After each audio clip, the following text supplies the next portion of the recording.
Hello, hello, loves. How are you? If you are catching me on my YouTube and you are watching the video, you'll notice I have wet hair. That's because I just washed it after playing tennis with Gid this morning. And as always, as I'm always saying to so many of my clients, like there's so many lessons outside of work, outside of what we traditionally think of as work, that create so much value and creativity and joy and all of these like positive things that also will impact our actual work. So for any of you, if any of you are listening and you find it very hard, like a lot of my hackers when they first come to me, to switch off or to let yourself rest or play or do things, I will say what's it called, the gateway to rest, the gateway to play, the gateway to guilt-free rest and play is actually acknowledging that they are productive too. So today's episode is going to be a little bit of an example of that from my own life, that you're going to see me using something that happened in tennis to come and teach you all today on a topic and a concept that is something we discuss a lot in Time Hackers. And something that I know is affecting a lot of you.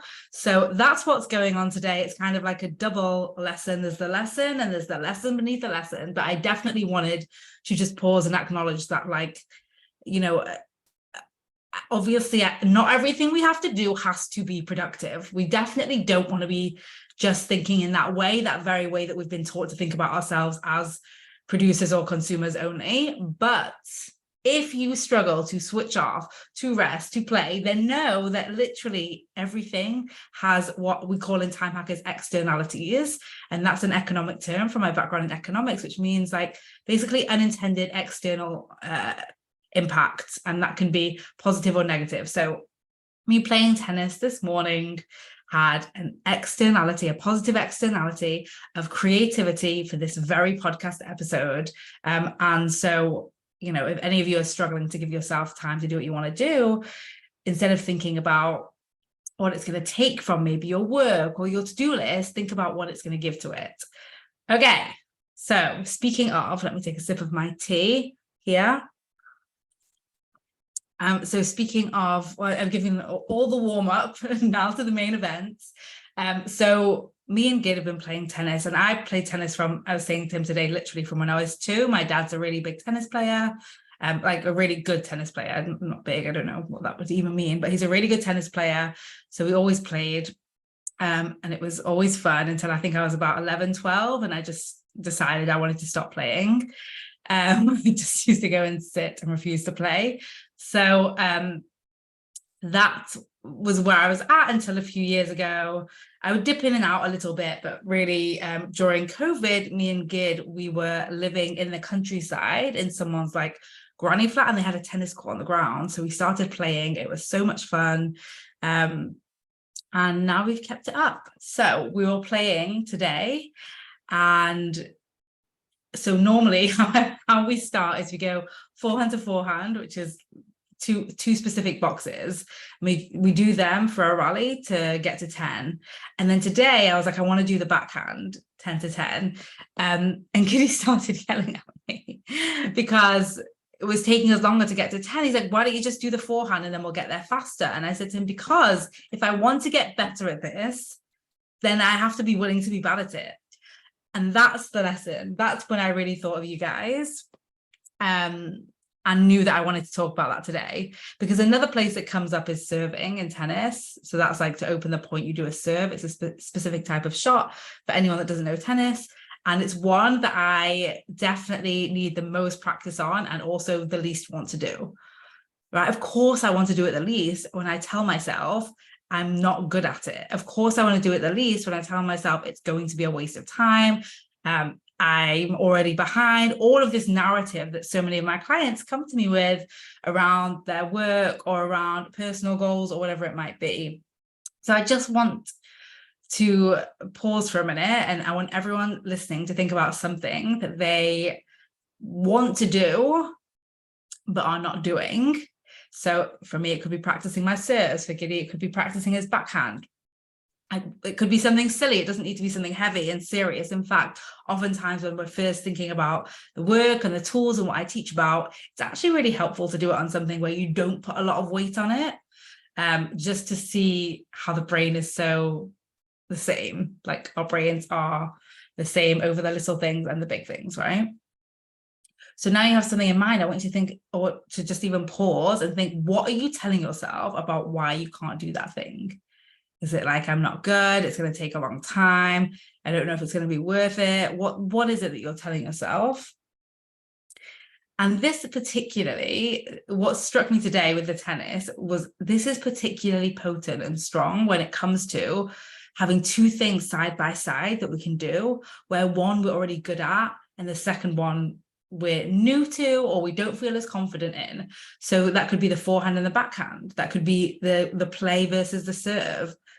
Right? Typically, when it comes to creating change in our life, and that might be applying for a promotion, that might be doing a new project, that might be launching a podcast, that might be, you know, for me recently, I've started to be more active on LinkedIn. So if you are listening and you're on LinkedIn, you can connect with me there and follow me there, by the way. But where is it for you that you're wanting to do something new, but you also have something that you've been doing that's working? So for me, it could be like my Instagram, for example. My Instagram works really well. My podcast works really well. And then there's LinkedIn, which is completely new. For the tennis example, it's like my forehand, my backhand, I'm confident in, my serve, less so. Why would my brain be motivated to get on board with doing something new that I'm not as good at, that I'm going to fail more, that I'm going to be, you know, overcoming all of my brain's pre-programming to avoid failure, to avoid doing new things, scary things, potentially dangerous things where we might not win and we might not succeed? I think it's so obvious that when there's an alternative option, one that we already know, one that we are already succeeding in, we are going to keep doing that. So what's your alternative option? What are the two that you're thinking of here? It might be like, for example, oh, I want to sort through my closet, but I'll just do another load of laundry. I know that's a really simple example, but again, I want to encourage you to use simple examples. It might be, oh, I want to take on this new project at work and put myself in the ring for this potential promotion, but also I've got emails I can do. Emails is a big one, right? We love answering emails because they're so fast, they're so quick, and typically we can just like get through them, and it creates this dopamine rush for us of like doing lots of things. I've done lots of things. I answered 12 emails, even if the emails were just like, thanks, cheers, yep, I can see you next week at 1 o'clock, whatever it might be. We feel like we're ticking off things off that mental to-do list and we're getting things done, even if those things that we're getting done aren't high value. So how do we go from the land of comfort, from the land of forehands and backhands into the land of serving? How do we inspire ourselves to do that? How do we get ourselves out of the chair and into action on the thing that we actually want to do, the thing that we know is going to move the needle the most? Because for me, back with the tennis example, when you play tennis, a serve is how you open the point. It's arguably the most important point, the most important move maybe of the game, and loads of amazing tennis players win purely by serving. Like they want to be the one to serve. When I'm playing, I'm like, can someone else serve? Because you have the option to just win the point immediately when you do it well. So how do I motivate myself? And for you, I want you to think about, for you, what's the thing that you want to motivate yourself away from and towards? So how do I move myself away from the comfort of the forehands and the backhands into the discomfort of serving?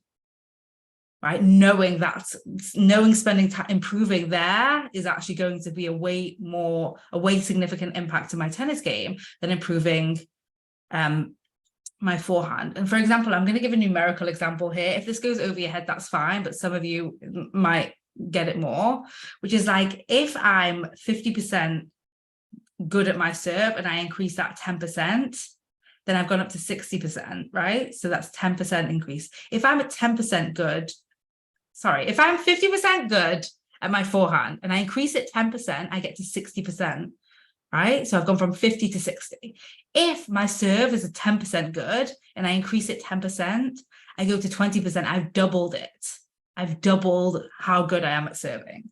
So just wanting you to think about that, like the same movement and two different skills, the same percentage increase is much more significant when we start less good at that skill, right? If that went over your head, it's totally fine. I'm just a total maths geek and sometimes relate things back to maths. Okay, so how to inspire ourselves. So the first thing to do, because a lot of people will be like, well, you can let it all out, right? Go back and listen to that episode, Your Inner Crazy, and just like spend the time letting out all the inner crazy, all the judgment, all the criticism. I'm not good. I can't do this. I'm terrible. Everyone's going to judge me. Everyone's going to see how bad I am. It's going to suck. I hate it. It's not fun. Let it all out. Let it all out onto a piece of paper. Let it all out onto a voice note or a WhatsApp note to your best mate, whatever you want. And then once you've let it all out, literally like throw that piece of paper in the bin. It's not necessary anymore. We don't need to spend more time there. It's like we've purged all of the shitty story and the narrative around it, and then we just get to put it away. Now, here's the important thing. We don't then put a positive affirmation sprinkle on the things, right? So I'm not going to be like, oh, I love serving. It's so fun. I'm so good at it if I just don't believe that. But what I did today was different. So there's different elements to the serve. There's throwing the ball, moving your racket, hitting the ball, a positioning your feet. There's like lots of different elements. And instead of thinking about changing my narrative over the whole serve, I just said to myself, oh, I can throw the ball, which is true. I've thrown 1,000 balls in the air before, if not 10,000 probably. By the way, this totally disproves the 10,000 hours to be an expert, by the way, because I'm not an expert in tennis. But I have thrown 10,000 balls for sure in the sky over my lifetime. And so I just focus on that. I was like, I just know how to throw the ball. Now, I also have in the back of my head, my dad telling me when I was younger, how you throwing the ball is the most important part. Like how you throw the ball is like going to determine how good a serve you have. And honestly, I said this to myself. I said, I just know how to throw the ball. And I threw the ball and I aced the serve. I did an amazing serve. Even Giddy was shocked. I was like, I don't know what just happened. But I know exactly what happened. I stopped trying to perfect the whole process. I stopped being attached to the outcome. I was willing to play with something new. I was willing to focus on just one part of it and to break it down and to just be willing to just be good at that one part and let every other side of it mess up. And that created so much safety for me to just like go for it and to just, and it also created like an easier step towards belief. I didn't have to believe the serve would go in and be amazing, which would be like laughable at that point. I would have been like, okay, great. That's not going to happen now. I just focused on one part. I just focused on throwing the ball. So for you, I want you to think about the thing that you've been putting off because, or you don't feel inclined to do because you're not as good at it or as comfortable with it as you have been in the previous area. I want you to purge all of the stories and then throw them away. You don't need to keep saying them after that. You've got them all out. There's nothing that your brain has to tell you again. If it wants to tell you again, you just say, thank you. Thank you. Kind of like if a stranger came up to you and was like, I don't like your shoes.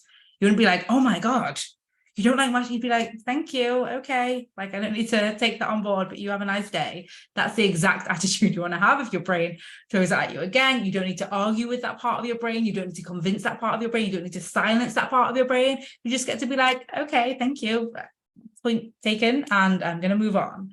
And then think about what's one part that maybe you can talk yourself around. So for example, if it's applying for a new job or a promotion, maybe it's like, I actually am totally willing to speak to my manager and see what they think about me going for this promotion. Or I'm actually totally willing to look at my LinkedIn page and think about the ways that I can update it. Or I'm actually totally willing to send an email to this person. Like, what is one part of it that you are willing to do? And take that first step, right? An object in motion stays in motion. Get yourself into motion. So that's it from today, short and sweet. Listen, there's lots of different strategies around this. There's even ones I've already discussed on this podcast, but today it was so clear and I really wanted to share that with you so that you could literally take today's episode and implement something immediately that you've been putting off by allowing yourself to get all the negative stories out. That's super important so that your brain afterwards, when it's like, hey, you can't do this, you're like, yeah, well, we spoke about this already. Thank you. Your point has been heard. We noted it, and I appreciate you reminding me, but we had it out. And the second thing is just breaking down into what's one part of this that I can do. Again, it's a strategy of our brain, the part of our brain that's wired for survival and to keep us safe and not wanting to change anything, to over dramatize things because it doesn't want us to do new things, scary things, or things we might fail at, because to that part of our brain is deadly, right? That's how we evolved. So it's going to dramatize. That's one strategy. The second strategy is it's going to complicate and create this huge heavy thing, and that's why it's so powerful to just pluck one little part and allow yourself to just think about that one little part, because we get good at something one part at a time, if that makes sense. Like, we don't have to be like an amazing tennis player is not someone who picked up the racket. Maybe, I don't know, I'm confident that I can say it's not someone who picked up the racket and knew how to do every single move at once. They started with the forehand, maybe then they went to the backhand, then they went to the volley, then they went to the serve, like whatever it was. Like, I mean, I can tell you, having learned tennis as a kid, like, it's one move at a time. It's not about being good at everything. And even before that, the very first thing that I really learned how to do was just like watch the ball and catch the ball, right? That was actually the first step, just looking at a ball and looking at where it might catch, or where it might land, so you can catch it. So you really can break everything down, and breaking it down makes it so much more digestible for our brains and much easier to follow through. So really take your specific example, break down all the different parts of it, and pick one. There's no right one. You can start with the one that seems to go first. For me, throwing the ball was the first part of the serve. That's how I made that decision. If that's how you want to make the decision, that's absolutely perfect. And listen, if you know that you are avoiding things that can move you further ahead, and getting busy and caught up in the things just because you've always done them, or you already feel good at them, or you're already confident in them, and you know that they're not the things that you necessarily should be giving time to, because they're not the needle movers, they're not where you can have the most impact, and you want to figure out how to solve this over and over in your life so that you can achieve more, have more fun with less effort, less energy, less mean talk, then join Time Hackers. You can join right now, and we still have this amazing series going on of live Q&A calls happening every single day, workday, being hosted by time hacking experts that have used a specific tool that they're going to host a live Q&A on to change their lives. So you're going to get a live Q&A on every single Time Hacker tool, where you can come and get support every single day, 30-minute call, and get talked to and have a forum for asking questions, and go move alongside the process alongside other new time hackers. It's literally the best time to join. It's ridiculous. I was honestly thinking about how could I guarantee my client success easier, faster, in a more fun way, without requiring more from them, and this is what came up. So it's literally the best time to join. If you are listening to this and it's a replay, then it's like delayed, so it's not May 2023, then the best news for you is that every single live Q&A call has been added to our private portal. It's been added to our private podcast. You can access them on demand. So still, you get to watch every single tool and then watch the live Q&A calls.